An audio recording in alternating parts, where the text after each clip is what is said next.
A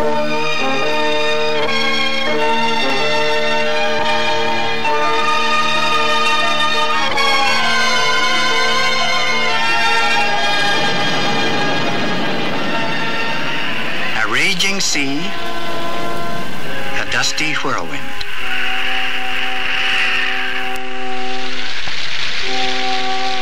Here, rain.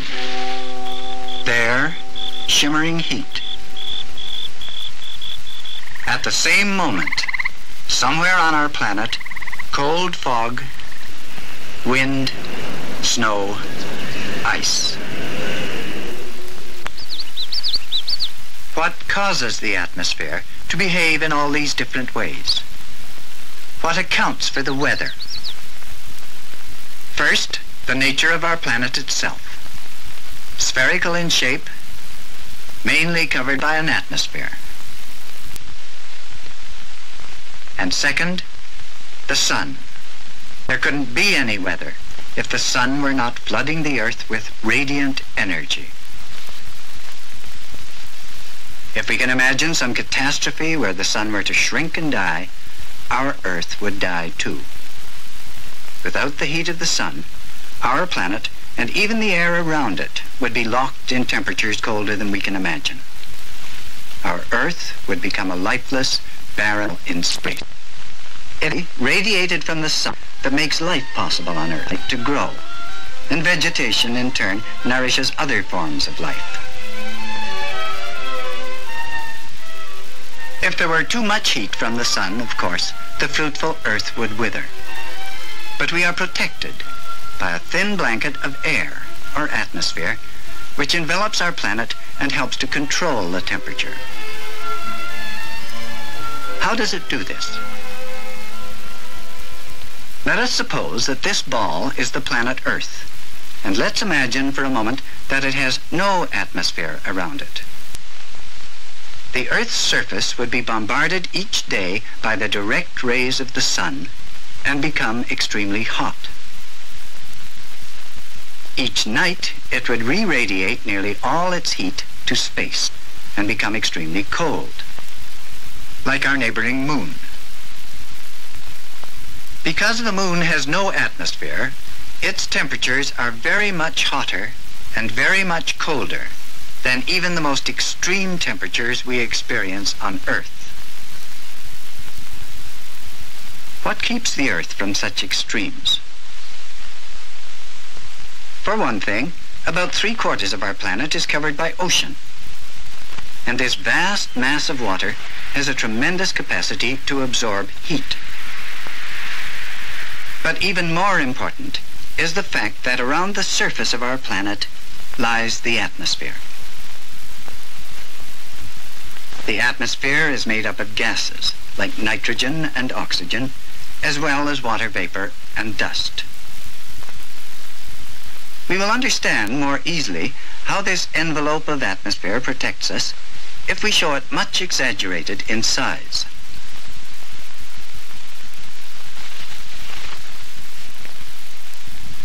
Of the sunlight that reaches the atmosphere, only some penetrates to heat the surface of the Earth. Part of the sun's energy is absorbed by the gases and water vapor in the atmosphere. A part of it is reflected back to space by clouds. The sea and land also reflect some of the sunlight back into space. Altogether, about half the radiation reaching our planet is reflected out into space. The atmosphere not only helps to protect the Earth from too much heat each day, it also protects the planet at night. As we have already seen, if there were no atmosphere, heat would be rapidly lost each night. But the atmosphere, and especially clouds, reflect much of the heat back to Earth, helping to even out the difference between day and night temperatures.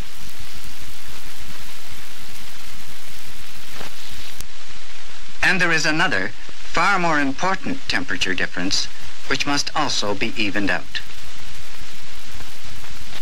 At the equator, the sun's rays are very concentrated because they shine straight down on the Earth, and therefore the equator is very warm.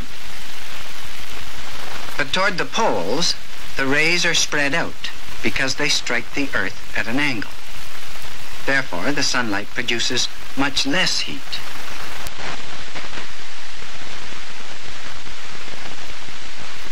The equator is continually getting large amounts of heat. In fact, measurements show it gets more heat during the day than it re-radiates to space at night. The poles generally receive less heat from the sun, and measurements show they re-radiate more heat to space than they receive.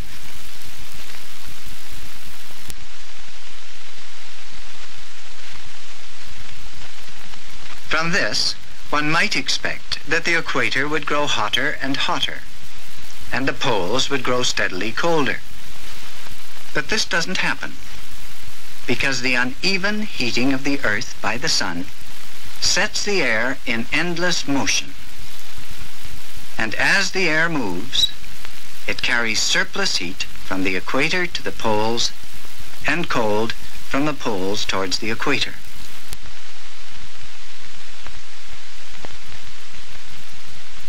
And as the air moves to redistribute the planet's uneven heat, it produces what we see and feel on the surface of the Earth as weather. Only recently have we begun to understand how the air spreads out the surplus heat from the equator, and how this causes weather. A simple diagram would show warm air at the equator and cold air near the poles. But scientists have learned that these cold and warm air masses do not just mix gradually. These air masses meet sharply at wave-like boundaries called fronts.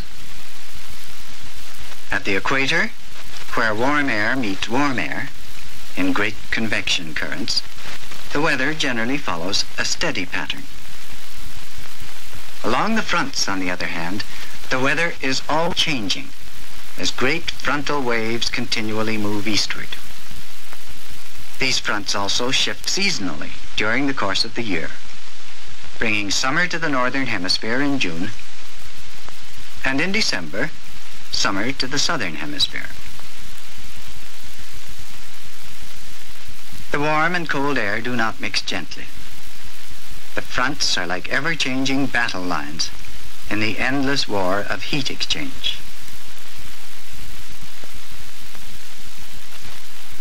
North America lies in the path of this intense frontal activity, and the fronts produce rapidly changing weather conditions. By following one of these waves of cold air and looking at it in a side view as it moves eastward, we can see how weather is produced. The advancing cold air, known as a cold front, is denser and heavier than the warm, so it flows along the ground and pushes warmer, moister air upward, out of the way.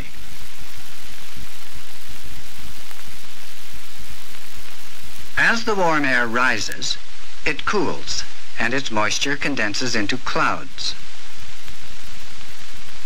sometimes into towering cumulonimbus clouds, which, as they sail across the land, may herald a variety of weather disturbances.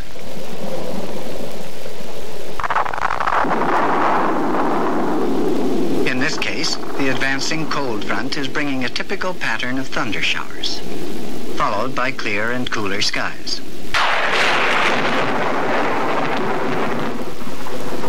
And this is how it looks from the ground.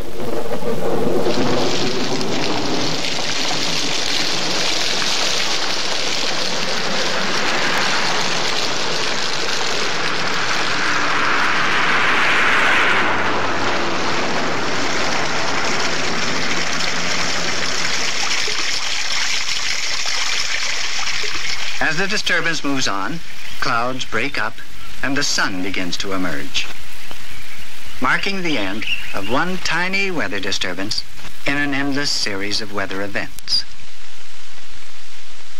But there is more to the weather than what we experience on the Earth's surface. High up in the atmosphere, far above the clouds we see, we know now there are great currents of air rushing around the Earth so rapidly that they are known as jet streams. And scientists still haven't discovered all the complicated factors that make weather. But the main mechanism is clear. The equator has a surplus of heat income, while at the poles, heat income cannot keep up with heat loss. This uneven heat balance sets the air in motion, and the air redistributes the equator's surplus heat. As the atmosphere moves, it produces what we see and feel on the surface of the Earth as weather.